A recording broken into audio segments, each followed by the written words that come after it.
We're totally booked. Rock and roll! Well, I think I'll leave you to your reading. Little Hand says it's time to rock and roll. Rock and roller! We are totally booked.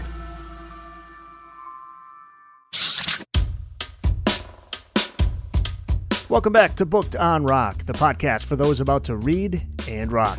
I'm Eric Senich. The website, bookedonrock.com, you can subscribe to the email list and get notified of the latest episodes, videos, blogs, and more.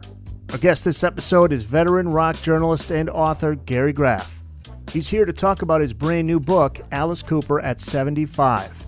This book covers the life and career of one of the greatest artists in rock history through 75 key releases and events. Graff takes you through the book with the stories going back to Alice's childhood in Detroit and Arizona. He covers his early bands, the Earwigs and the Spiders, all 28 studio albums, Alice's greatest singles, collaborations with other artists, his offstage passions, and charity work. It's all covered here in a book that is packed with amazing photos, both offstage and on. He's got images of rare memorabilia, gig posters, vinyl record sleeves, ticket stubs, advertisements, and a whole lot more, including a gatefold Alice Cooper timeline. Also included in the book, 2 pull-out posters and an unpublished 8x10 photo of Alice Cooper. It's a beautifully packaged book, comes in a slipcase hardcover format. A link in the show notes page to pick up a copy of this book. It's a must-have for every Alice Cooper fan. Gary's here to talk about the book and the original shock rocker himself, Alice Cooper. A playlist of Alice Cooper on the show notes page. But first, let's talk to Gary Graff. Gary, thanks so much for being on the podcast. Oh, thank you for having me. We appreciate it. This book pays homage to Alice Cooper's groundbreaking work going all the way back to 1964 when his first band, the Earwigs, performed their first show. Before we get to all of that, let's go back even further to his childhood years. Right. Although he left Detroit early in his life, Detroit never left him. He's proud to say that that is his hometown. He was born Vincent Damon, is it pronounced? Fernier. Fernier, okay. On It's February, very French. yeah, on February 4th, 1948. Can you talk about those early years? He loved the Detroit Tigers, right? That's the great thing about Alice here in Detroit is he, like you said, you ask him where he's from. He says Detroit. He's been in Arizona for a long, long time, but it's Detroit for him. Loves the Tigers, loves the Lions, God help him, loves the Red Wings, the Pistons, really everything about Detroit. And of course, his last album was called Detroit Stories because he was trying to capture a particular spirit of Detroit. And you're right, Detroit never left him. What you see in Alice is that Detroit Midwestern work ethic, and also that Detroit and Midwestern sensibility, tough. But, what do we call it? Tough but fair, right? King the Conqueror. He's tough but fair. But no, it was a kind of thing where you embrace the dark, whether it's violence or just, being downtrodden. Alice as a character kind of embraces that and yet turns it into entertainment, gives it a very interesting spin to where you accept it as the act. And that's very much a part of what Detroit is. It's a tough city. It's a city with a big chip on its shoulder, but at the same time, Detroit uses it to great comic and entertainment effect. And I think you really see that in a lot of Alice's character when he talks about the early days, a family of characters, his uncles who had pool halls and, played with, used to play pool with fats. And, Yeah, I thought that was fascinating. Yeah. And, sharp dressing guys. And, sounds like there were a lot of zoot suits in Alice Cooper's family and a lot of flashy cars. So it's very much, I think that has stayed a part of his character, and it's been ground zero and then integrated into all the other life experiences he had that turned Vincent Fernier into Alice Cooper. One thing I didn't know, he moved out of Detroit because of his chronic asthma. Yeah, health 10 issues. years old. Yeah. It's not a city to be a kid in if you had trouble breathing. Yeah, kept him inside all the time. So when he's 10, the family first moves to L.A., then Phoenix, Arizona in 1961. He meets the first of his future Alice Cooper bandmates while in Phoenix. A kindred spirit, you write. Dennis Dunaway, who became Alice's bassist. They had a lot in common, including a love of the Beatles. And this leads to Alice's very first band. Can you talk about that first gig they perform and how that develops into the Earwigs and soon after the Spiders? They became a local favorite pretty fast from what you read. Very fast, but so it's interesting. We use the name band in quotation marks when it comes to that first gig. It was a high school Letterman show, and they were miming basically 2 Beatles and Stones hits. But they had a couple real musicians involved with them, including Glenn Buxton, who became the lead guitar player, and quickly decided they wanted to be a band. It's interesting. There was a dichotomy. They were jocks. They were on the cross country team, and Letterman, really good athletes. At the same time, they were freaks who liked their rock and roll and were also studying, Salvador Dali and all sorts of experimental art. So, that's the kind of combustion you had. And they decided they wanted to be a band. So they put the Earwigs together. They later became the Spiders. And it was almost like when you watch the movie That Thing You Do, in Erie, PA, there weren't a lot of rock bands, right, in this fictional account. So all of a sudden the Oneaters or the Wonders could become the big local band. That's pretty much what happened with the Spiders. Earwigs is interesting. Where did they come up with Earwigs? I can't recall if it's in the book. It was kind of a name they picked, and I think it was a little bit to do with earworms. Idea that you can have an earworms. So they somehow twisted it into hey, you got the Beatles, the Turtles, and the Earwigs. The Earwigs. And what was interesting though about when they became the Spiders was they were open. Not only were they playing at local clubs, but they would open for national bands as they were coming through. And this is in the early days of rock and roll touring. And one of my favorite stories is they were huge Yardbirds fans. I mean, even more so than the Beatles, the early Alice Cooper group came from the Yardbirds and the Stones and the Animals, more rock than pop. But I guess the Spiders opened for the Yardbirds, but they were playing a lot of Yardbirds songs in their sets. So they basically played the Yardbirds set. And people, hilarious. At least according to Alice's account, people were leaving after the Spiders because they'd already heard the songs. And he said he said some of the Yardbirds would remind him of that for years to come. That's great. And there's a picture of the Spiders' very first single, Don't Blow Your Mind. That is in the book. One of many great finds throughout Alice's career in this book. Among the 75 standout stories of Alice's career, included in the book, you title An Assembly of Bad Fellows. The classic lineup of the Alice Cooper Band solidifies in 1967 while they're in Los Angeles. Along with Alice on lead vocals, you got Dennis on bass, Glenn Buxton, as you mentioned, on lead guitar, Michael Bruce on rhythm guitar and keyboards, and then you have Neil Smith on drums. They start as the Earwigs, then the Spiders, then the Nazz, which I didn't realize that. They had to change it. Right, because it's Todd Rundgren's band. Right. And there's the Yardbirds connection, right? Because the song, the Nazz are blue. That's where they got blue, it. That was the Yard. That's where the Alice Nazz got it. Todd's was from something else entirely. And it's funny, I was speaking with Todd this past fall, and I asked him if there were, if Alice ever came up to him to thank him for having the name the Nazz that forced them into a band name, Alice Cooper, that would generate a lot more attention than the Nazz ever would. And he said he did. He said they have had that discussion. So a new name is needed. Can you talk about how Vincent Furnier comes up with the name Alice Cooper and the myth behind it? There's the Ouija board. There's a lot of myth. It's funny. And that's what we go through in the book. So the great myths involve everything from a band manager coming up with the name to the group playing within a Ouija board and the spirit of Alice Cooper being channeled.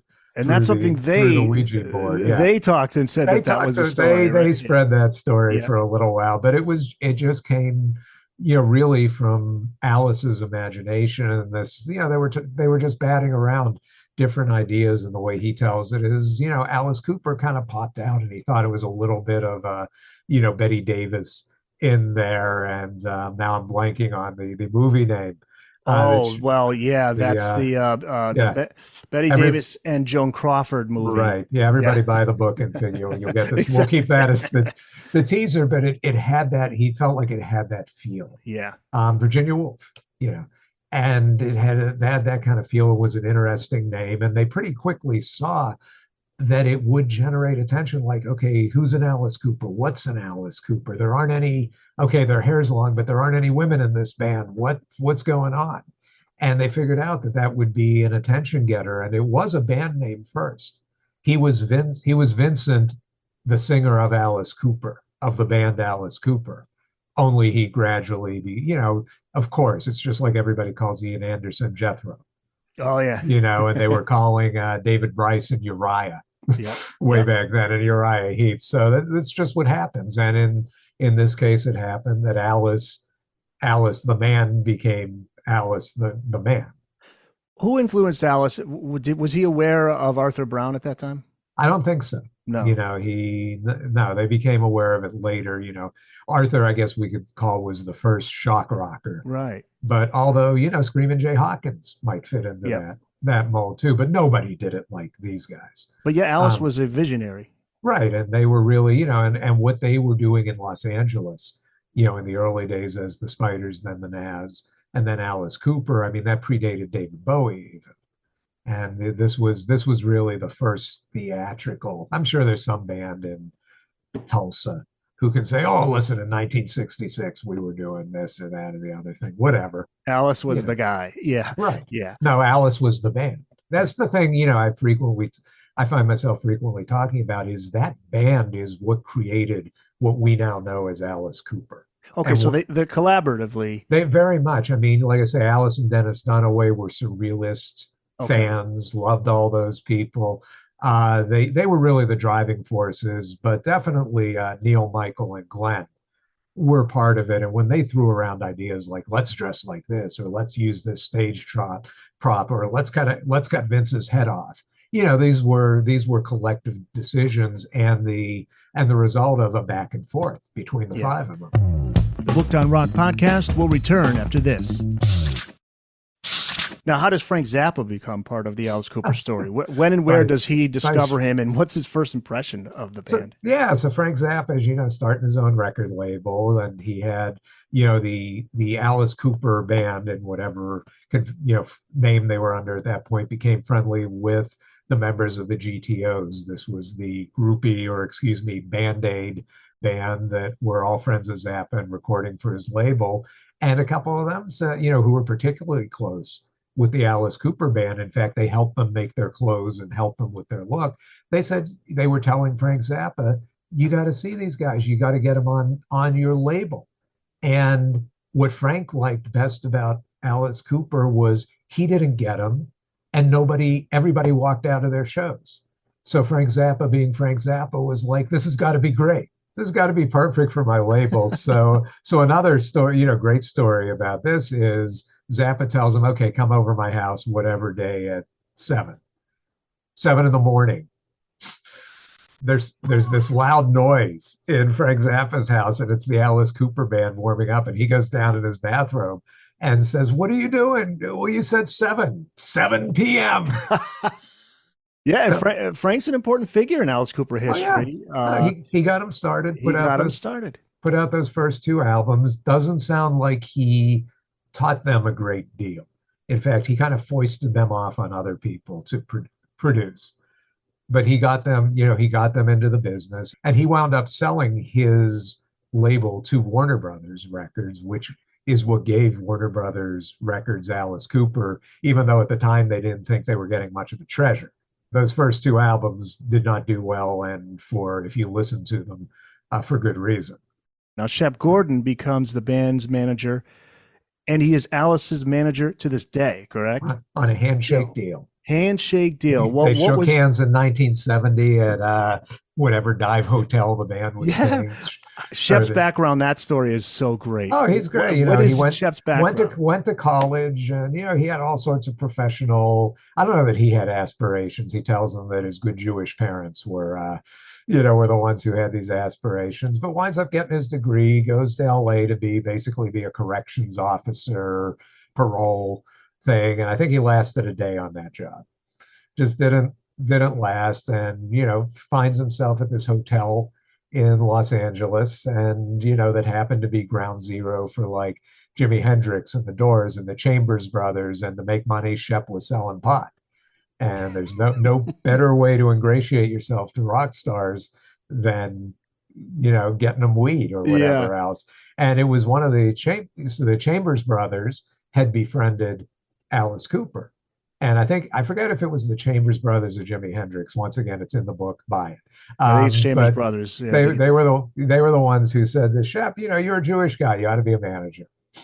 And it was definitely the Chambers Brothers who also had befriended the Alice Cooper band, and they made what you might call the shidduch, which is putting the two together, and and meeting up with each other. Shep too was intrigued with when he went to go see the band the first time, that they started playing and everybody walked out.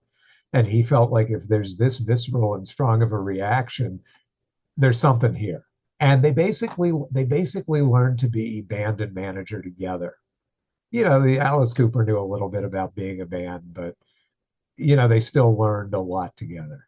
And one of the great decisions that Shep made, which shows how instinctively brilliant he was, I guess the Alice Cooper band had a $40,000 offer on the table from another label. Zappa offered him $3,000. Shep said, but under the Zappa deal, they kept ownership of their song copyrights. They own their songs. Shep was the one who said, we're taking that deal. I'm going to cost you $37,000, or maybe it was $25,000, whatever. We're going to sign with this guy for a lot less, but we are always going to own our music. Wow. And what a smart move that was. As you well know, as you see all these artists and bands selling their catalogs for $500 million, for 6-7 figures, 9 figures to everybody who's buying them up now. To own your music is crucial. But again, he sees something there, like Frank Zappa. He saw outrage. He saw the silver lining, you wrote. He saw the potential to outrage. Listen, most of us became Alice Cooper fans. Most of us of a certain age who were kids in the 70s got into Alice Cooper because everybody else hated him. Our parents hated him. Our older siblings who were hippies hated them. Give them to us. That's our band, So that outrage really ultimately worked in their favor. And when they finally got the music dialed in, went through the roof. I want to ask you, there's 75 notable moments or events in Alice Cooper history. Did you have trouble narrowing it down? Did you have what are 76, 77? Short answer is yes. Long answer is hell yes. Yeah. Other long answer is another word that we shouldn't say on the air. Yeah. So when I first started with the book and sat down and figure, okay, what am I going to do? Came up with 150. Oh my God. Yeah. So, walk around the block, get some air, come back, knocked it down maybe to 120. And then I figured out how to cheat, how to use some of these chapters so that they would actually deal with more than just the one topic. There is a chapter in there about all of Alice Cooper's guitar players. Right. Which could have been, each had really, there's so many good ones. They could have had their own entries, chapters that put together his TV shows or his movies. And so that's cheating a little bit, but we still got economizing. Exactly. We still got it's efficiency. We got to cover everything we needed to and still fit within the format of the book. Yeah. That was a true headbanging part of the book. What about the Pink Floyd story? That was one of the 75 most notable moments. I thought it was great that Alice Cooper and Pink Floyd were good buddies back in the late 60s, and that when Pink Floyd came over to America and over to Los Angeles, they wound up living in the same house. What an unlikely friendship. It is, but they were brought over by the woman who was running the Cheetah Club in Los Angeles at the time, and she booked Pink Floyd. And, they played poker together. They apparently, Pink Floyd dosed the Alice Cooper band one night before they went on stage. Alice has great stories about, coming down to breakfast and there's Syd Barrett staring at his cornflakes. Shep Gordon managed very briefly was the U.S. manager for Pink Floyd until, I mean, that's a difficult situation to be somebody's quasi representative, if you don't have the full control. So that didn't last long. But yeah, and again, I was talking to Nick Mason just this past fall when the Animals reissue came out, and he told me some fun stories about playing pokers with the guy, and he remembered dosing them before, with the brownies before they went on stage one night. So, and then they've stayed, I guess they don't necessarily stay in touch, but when they cross paths, there's still a friendship there because they were young and they were up and coming and they were sharing a lot of the same experiences. Yeah, Alice says whenever he runs into a member of Pink Floyd, they bring up the brownie story. Oh, totally. That comes up. Alice knew Jim Morrison too, right? Yeah, because they were part of that hotel scene.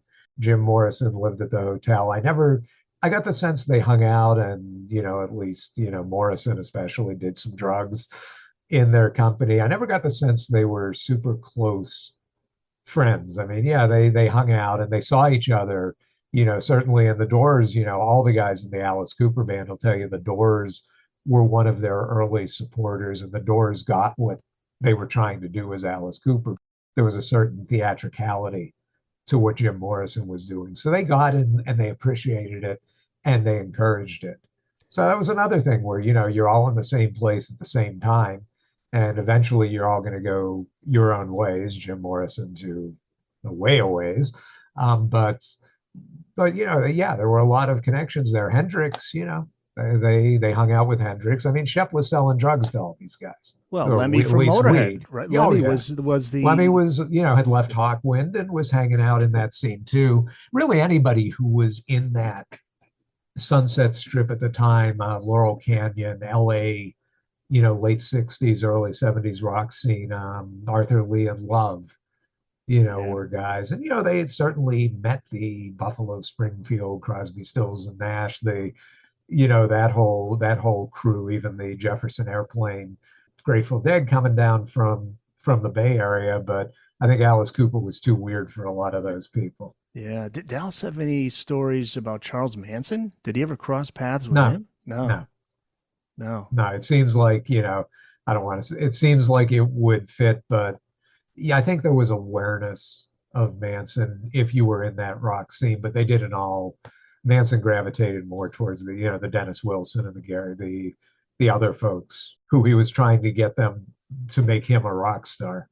Moment number 10 in the book is from 1969. Alice Cooper gets some much needed press. To this day, Alice says it's led to one of the first questions he's asked. Still, did you really kill a chicken?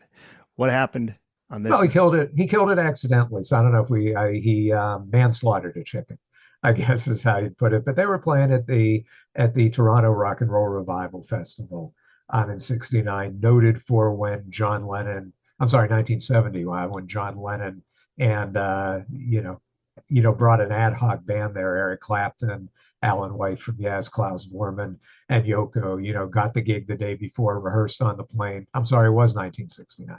And, rehearsed on the plane, came over, and Shep had basically, he offered to help the guys. Shep was in Toronto at the time. They were trying to get Jack Richardson to produce Alice Cooper, to the Alice Cooper band.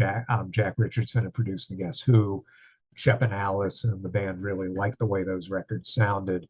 So Shep was there trying to do that. Met these guys putting on the Toronto Festival, offered to help them out in exchange for putting Alice on the bill. Then when Lennon was added to the show, he leveraged to have Alice Cooper go on after the Doors, before Lennon. So nice. He had some leverage and he used it. So during the show, this chicken walks on stage, and Alice doesn't really know from chickens, so he picks it up and after looking at it for a while and using it as a prop, sends it off. He says, figured it would fly. Didn't know chickens didn't fly. So chicken goes splat into the front, where interestingly, the people in what we would now call the ADA section, in wheelchairs or mobility limited, they were the ones, he says, tore the chicken to bits. And there is video from the festival, and you see people throwing chicken entrails back at the stage to Alice. It was some years later that Shep came clean that he was the one who put the chicken on stage. They were apparently, wherever they were having the festival, it must have been near a farm or a barnyard or somewhere, anywhere, there were chickens around. And so Shep thought it would be interesting to see what would happen if the chicken got on stage. And he got more out of it than I think he ever could have expected. And Alice very famously talks about how he got a call from Zappa the next day or 2 days later. Zappa said, "Did you really kill a chicken on stage?" And Alice goes, "No." And Zappa says, "Well, don't tell anybody that. It's getting tons of press. This is it. This is your break."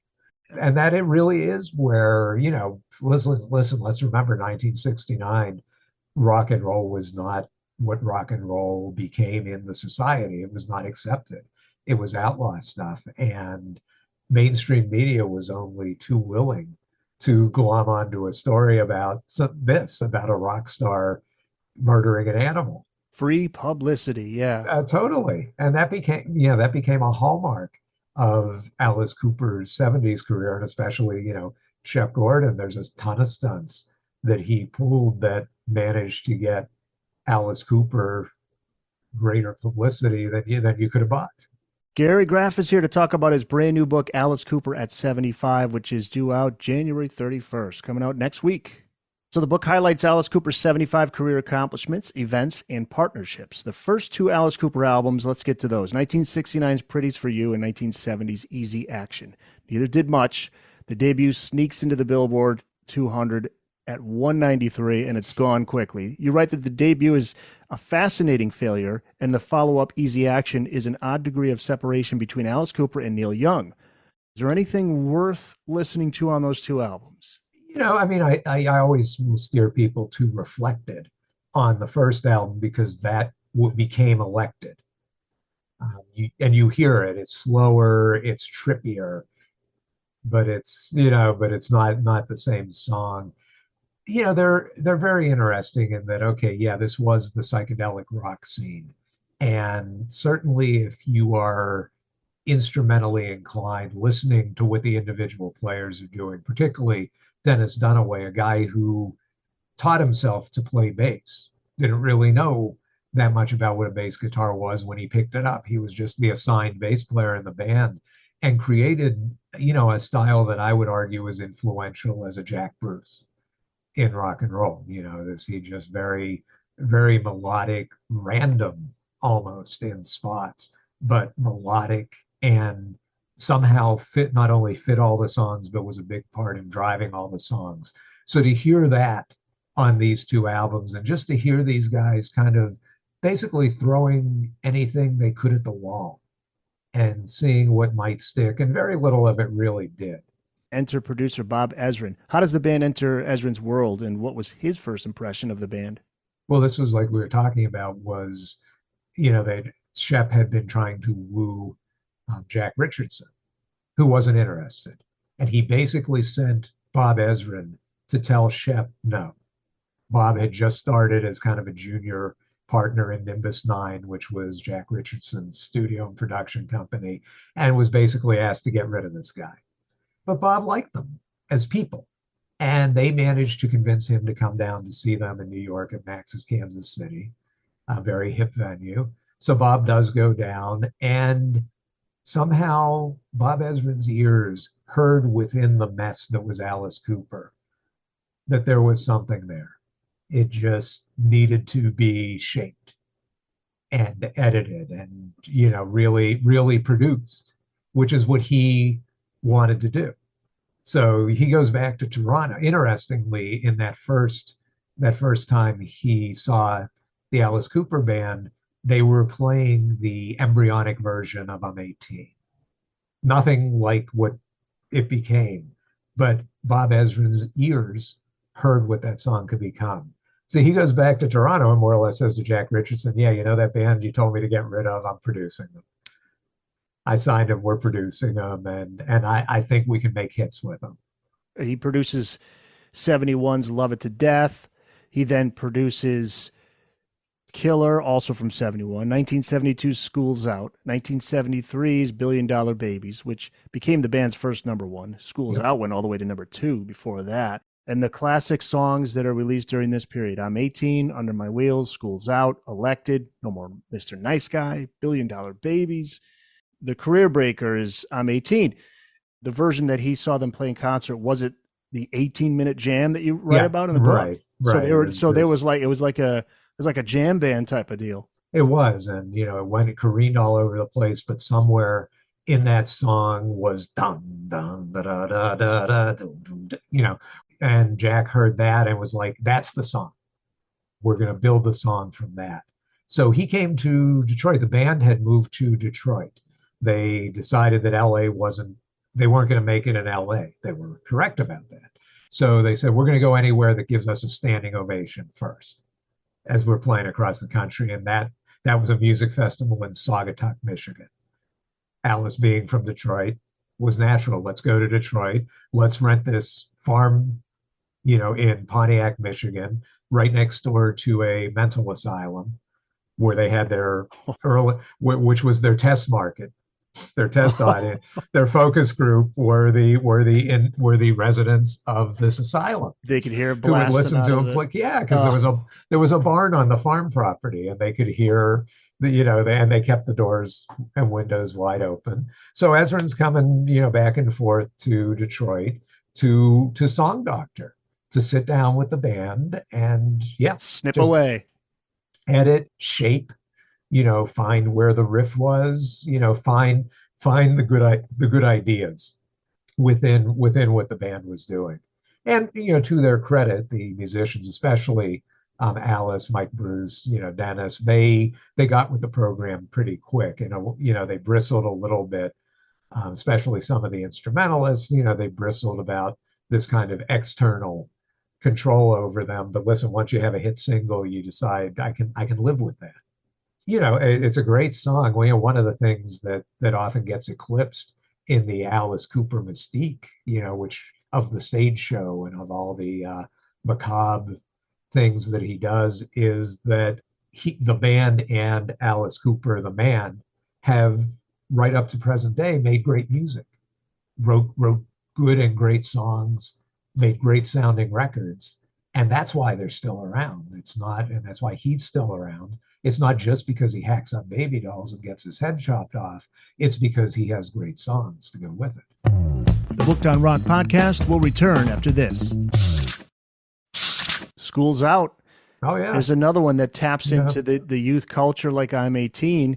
And as you write, it's an anthem for the ages, the band's first top 10, a collaborative effort by the band and Ezrin, who uses an idea he'd revisit on Pink Floyd's The Wall, which is interesting. Can you talk about how the song comes to life, starting with that riff and then the lyrics, which are inspired by a series of movies right back in the 40s and 50s? Yeah, I guess you call them jailbreak movies almost, but this idea of breaking out. And, it occurred to Alice, what's the ultimate breaking out? That last day of school, when you're waiting for the school bell, there's a song there, and he created this idea. School's out. Let's do that. And they recognized at the time, at least where it would fit, that certainly every May or June, this is a song that could be played. Yeah, like a Christmas song. Exactly. It has its season. And listen, it was even used in a Staples ad, right? Yeah. Recently, where little girl shopping with mom, clearly not happy about going to school, and School's Out's playing in the background, and they come down one aisle, and there's Alice doing some shopping, and the girl looks at him and says, "I thought you said school's out forever," and he says, "No, it's school's out for summer." It actually is school's out forever on one of the lines. So the girl wasn't wrong. Did the riff come first? Was that? Yes. Yeah. The riff was there first, and the riff, I believe, was even there around Killer time. They just didn't. They had to make Killer very quickly because Love It to Death, and I'm 18 was doing so well, and those were the days when bands were making 2 albums a year, or at least releasing 2 albums a year. So Warner's was cracking the whip and saying, get back in there, get another record, and we want the next single before the first single from the next record before I'm 18's off the charts. Now the lyrics, the Bowery Boys movies, right? Isn't that that was some of them? There's some of the inspiration to the lyrics, right? The 40s right. and 50s films. Yeah, the Bowery Boys, James Cagney films. Anything that had that.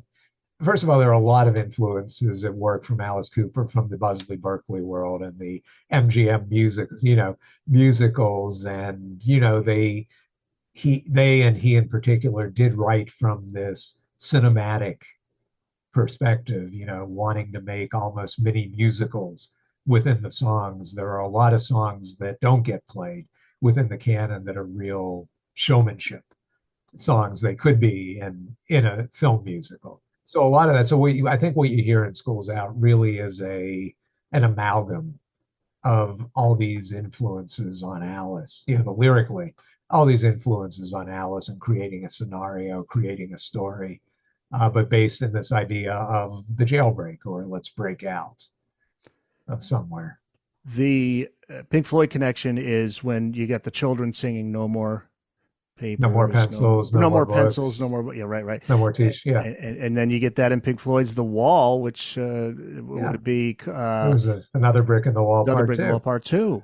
Yeah, and that's Bob Ezrin was producing that minefield of an album, and he just said, what he suggested to the band, let's get some kids from the choir kids from the school down the road.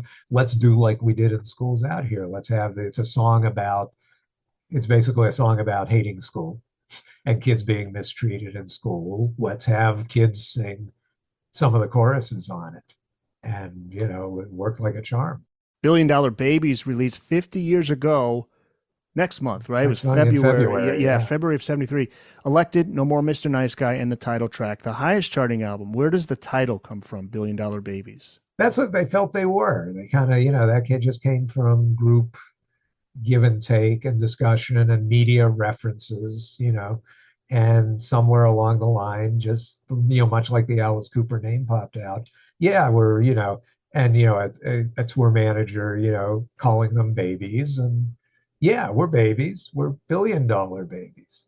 Ezrin doesn't return for the next album, 1973's Muscle of Love. It would also be the last album recorded by the classic Alice Cooper band lineup. Why wasn't Ezrin part of it? And what led to the end of that lineup? You say there's far more to the story than is told. Yeah, and it's basically where things came off the rails, where the lingering resentment the other musicians had about Alice Cooper, the band, really becoming Alice Cooper, the man, and Alice becoming the star of the show, and them feeling like they were getting short shrift, not just in the media, but they felt like their ideas weren't being taken as seriously as a group, and that everything had become about this image that was created, and the music and the songs had to serve this image, this stage show, and not necessarily be the good rock and roll songs they wanted them to be. This is true of Michael Bruce in particular, but all of the members shared that to some degree. So when it came time for Muscle of Love, the other guys in the band were putting their feet down and saying, we want it to run differently. We want this to be a more democratic process. We want to have more input. This is where particularly Michael Bruce, who had been chafing under Bob Ezrin's thumb, if you will, decided he wasn't going to take it anymore. No more Ezrin, no more books. And he, and so Ezrin sees the writing on the wall and says, you know what, I don't want to deal with this. I've made 4 major hit albums for these guys. I don't need to put up with this crap. And, ironically, Jack Richardson, the guy who originally told Bob Ezrin to get rid of this band, was the guy who stepped in to produce it. Isn't it amazing, though, how many bands that happens to? It's rare when it doesn't. Yeah. Like U2 or... Well, right, U2 has, so the Pearl Jam. Yeah, Pearl Jam, Green Day, I think. Yeah, Soundgarden, although Chris Cornell never necessarily became the star of the face of the band to the magnitude Alice Cooper did. But look at Kiss. What happens with Kiss? Look at it. Yeah.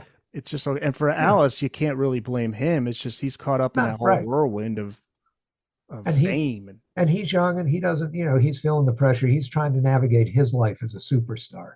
And so he doesn't necessarily know how to deal with the other guys and how to make it right. And, you did have management, and record company who did not want to hear from this extra, extra input. What we're doing is working, do not rock the boat. Go with the program, be happy. You're in a famous rock band. You are not as famous a rock musician as Alice Cooper, the man, but you're a famous rock musician. You're getting to make albums. You're getting to tour. That was the company line. Just lay off. So the long and short of it was they wisely decided to take a bit of a break. Which most bands don't know how to do, and certainly in 1973, 74, no band knew how to do that. And, they were all afraid that if they went away, someone would take their place. So Michael Bruce goes off to make a solo album and wants to work on it. But when Shep and Alice are ready to get back to work, the other guys aren't available. So and they basically, at least according to most accounts, they were more or less given an ultimatum and told, we're going to go make a new album. If you're not there, we're still going to make this new album. So that became Welcome to My Nightmare. Right, yeah, which is technically Alice's first solo project. Correct.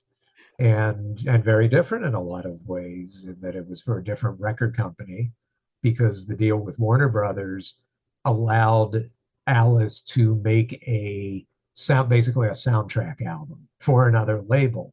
So in order to take advantage of that and make more money for that album, they created the Welcome to My Nightmare TV special, film, musical presentation, and then so that they could release Welcome to My Nightmare with Atlantic Records. And it goes number 5 on Billboard, and it's platinum. So things are still good for Alice. By the mid 70s, he's part of pop culture. He appeared on the Muppets in November of 78. Yeah. The Snoop Sisters, Hollywood Squares. Yeah. But here's though, it's now, and I remember Alice talking about this. He gets lost in the character, kind of loses himself. He forgets who he really is. And his drinking and his eventual use of cocaine becomes a problem, and he just can't ignore it anymore.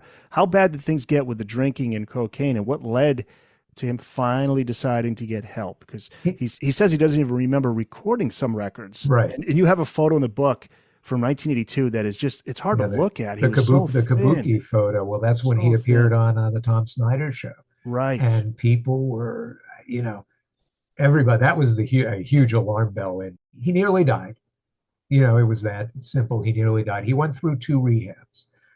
He went to, one on the East Coast that Shep and Cheryl, Alice's wife. Right, he meets Cheryl along the way, yeah. Right, she was a dancer on the Welcome to My Nightmare tour, and they got him into, at this point it was for alcohol, and that rehab took for a minute. He even gave him an album from the inside about his experiences at that, and that was an asylum. At the time, there weren't Betty Ford clinics or anything. It was an asylum in upstate New York, near where Shep Gordon had a house. And then, the second one was 3 years later, when he was, he had gotten addicted to cocaine, and he'd relapsed into alcohol, got addicted to cocaine again, and Cheryl just left him. She went to go back to her parents for a while. Shep Gordon told Alice, I'm not going to manage your career where you're killing yourself. And so Alice was left. It's a very dramatic story that he tells quite well, but he was left at home alone. And, he had put his clothing over the windows, keep the light out, wasn't eating or, obviously not taking care of himself. And one day he just looked at himself in the mirror. And he had picked up this, he calls it a giant rock of crack rock. And whatever happened, flushed it down the toilet, went home to Phoenix, got into rehab there with his parents, helping him out. And had a successful rehab that stuck to this day. To this day. Yeah. He re-embraced a very important part of the story. He re-embraced his spirituality. He's the son of a pastor, grandson of a pastor. Cheryl, his wife, is also the daughter of a pastor.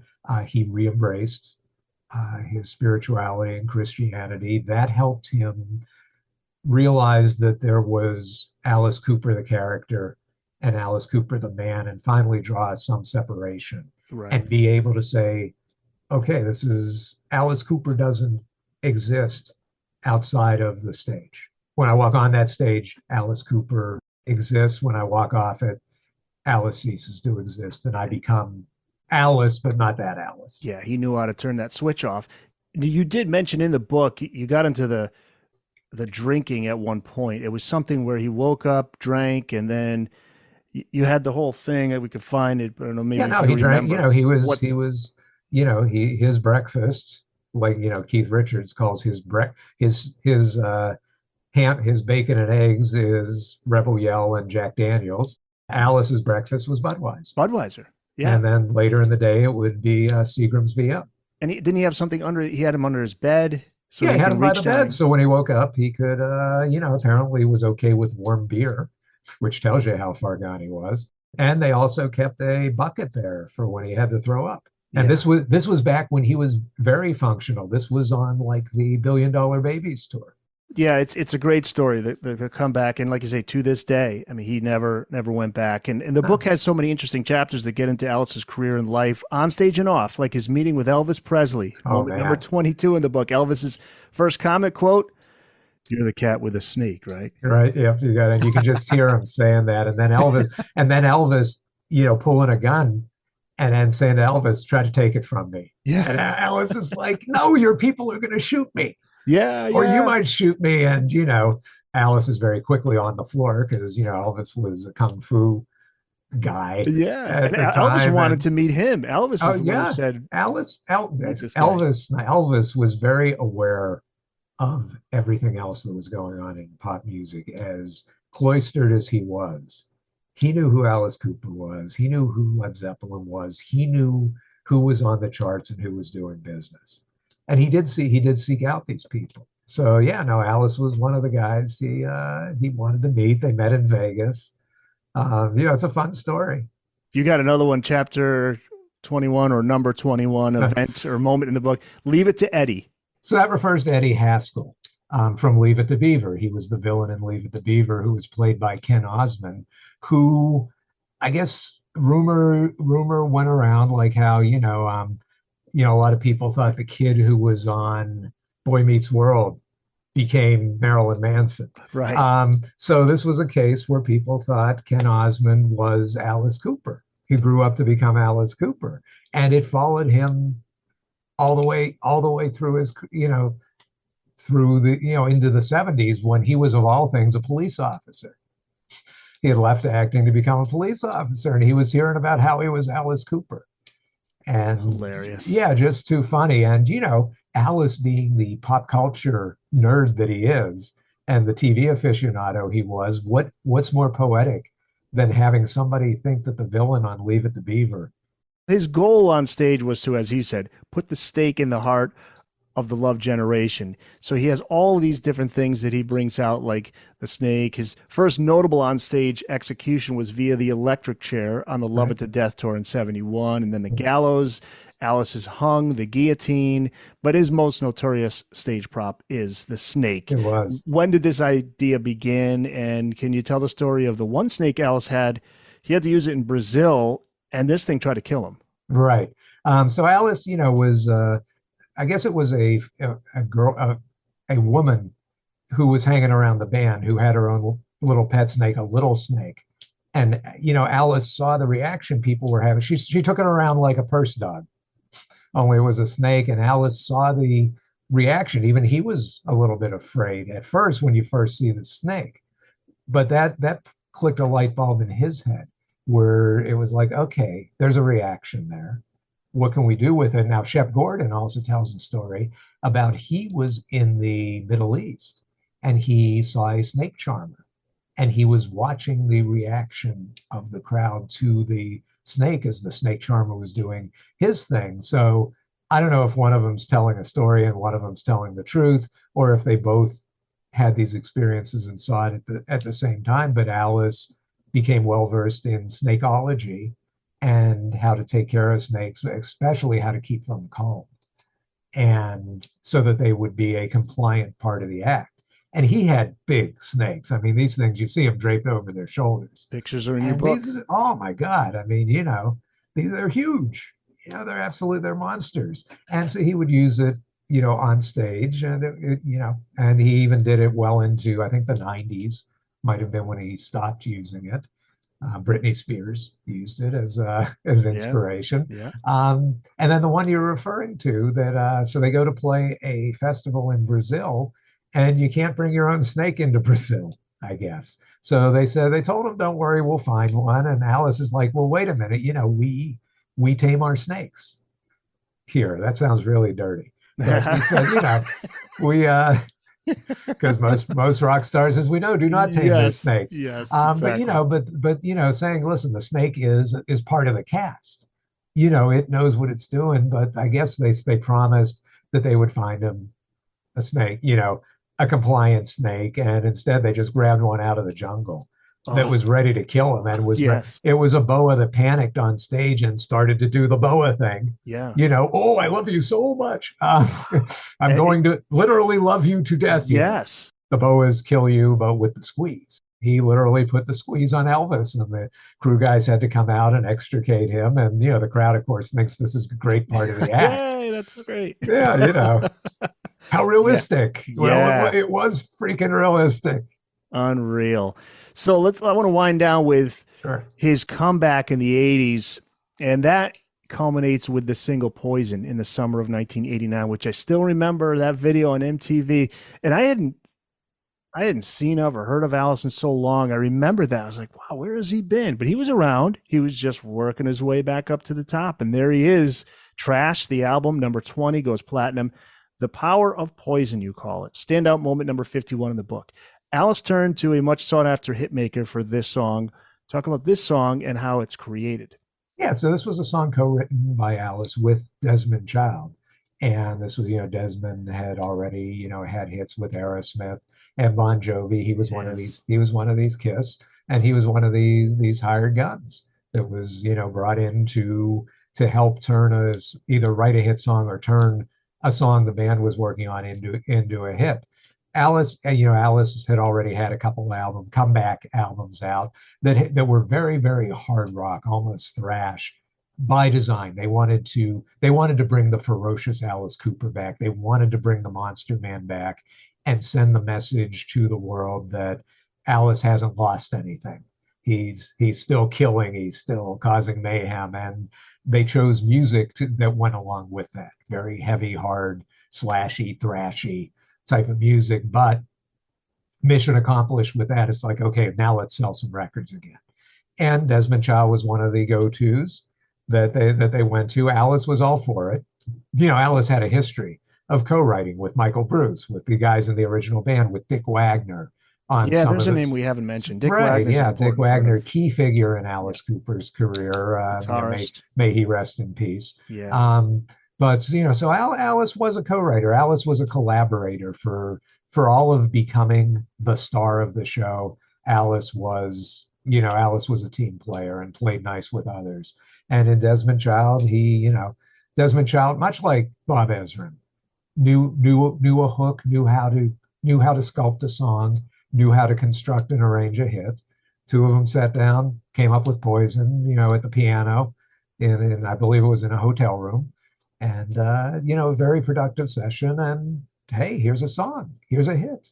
And Alice is back just like that. Yeah. Summer of 89.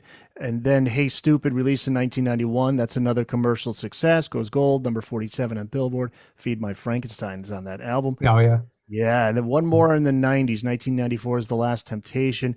So he continues to tour and record into the 2000s with 5 albums, I think, between 2000 and 2008. My favorite, I think, from that era is Brutal Planet, 2000. Great album. Yeah. There was that whole series of, I guess, what we call Alice's socially conscious period, where he was commenting, on the last Temptation. One of his favorite songs is "Lost in America." Key line, I want my mom and dad to be my real mom and dad, talking about the epidemic, if you will, of divorced children, children in broken homes. And so those were very poignant albums. Yeah. And I remember the single "Gimme" from Brutal Planet. Yeah, which, obviously a commentary about consumer culture, greed, things like that. No, those were very smart, very heartfelt albums. A lot of that does come from Alice's own theology. That's the way he was looking at the world. But these were not ram the Bible down your throat albums, because Alice is not a ram the Bible down your throat guy. By the 2000s, he's a legacy artist. I mean, everybody knows who he is. He's still part of pop culture in commercials and movies and all. And he does bring his guys back from the Alice Cooper band for "Welcome to My Nightmare." Welcome, the number 2, My Nightmare. And that was, I believe, what year would that have been? That was 90 or 2012, somewhere around there. Yeah. So how does that all happen? And he brings back Bob Ezrin too, and it's number 22 on Billboard, his highest charting album since Trash. How did that reunion all come about? Alice has always maintained that there was no rancor in the breakup. I don't know how true that, or if the other guys would quite say it that way, but that they did stay in touch, and that they, there was never any attempt to cheat the guys over the years out of what they deserved from those record sales and any ancillary income. And so that they did stay in touch. And certainly when they were inducted into the Rock and Roll Hall of Fame and reunited and performed there, that was that helped knit them together. And so when Alice came up with the idea of a sequel to Welcome to My Nightmare and brought Ezrin back together, the idea was, what if we did some of it with the band this time? Because that was the album that they famously split up on. It's the perfect album to bring it back together. And the surviving original band members, Glenn Buxton, had passed away, but the other 3 have contributed in some way and form to every album since then, right up to Detroit Stories in 21. What did you think of that album? Welcome to My Nightmare? Yeah, the second one. Welcome to My Nightmare. I thought it was very good. I thought it had the mojo that Welcome to T.O. My Nightmare had, and had a lot of the mojo of the original Alice Cooper albums, the hit albums, and a lot of that's down to Ezrin. And it's then a nice bonus to hear songs that were conceived and played with the original band. Yeah, and then he had a couple more Paranormal, Detroit Stories, as you mentioned, and that was 2021. So here we are, 75. I think what's great for Alice is he had never had that kind of voice where he was blowing his voice out. So he still sounds great. And as he gets older, it actually works, the look. He growls. He has a good growl.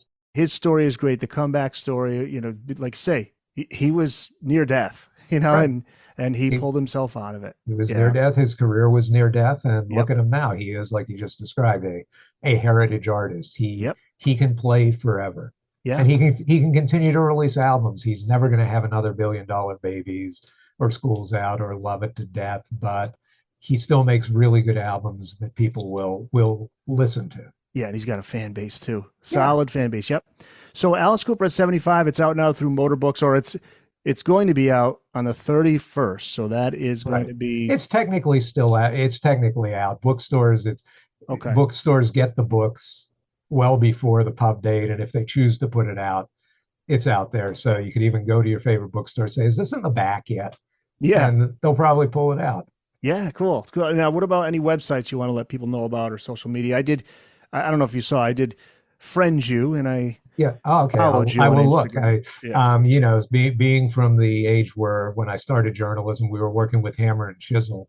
My social media game occasionally leaves something to be desired. It's a drag, though, right? They say you got to do it every day. You got to. What am I going to post every day? And so there is a Gary Graff on Music Facebook. Yeah. Graff on Music on Twitter. Real Graff on Music on Instagram. Cool. Yeah, I'll put the links up on the show notes page too. So, well, I appreciate that. Gary, this was awesome. Thank you so much. Well, listen, thank you so much. You do these much like musicians putting out albums, you do these projects and you throw them out there, and you hope people find them and experiencing them, and you helping to do that. I really, really appreciate it.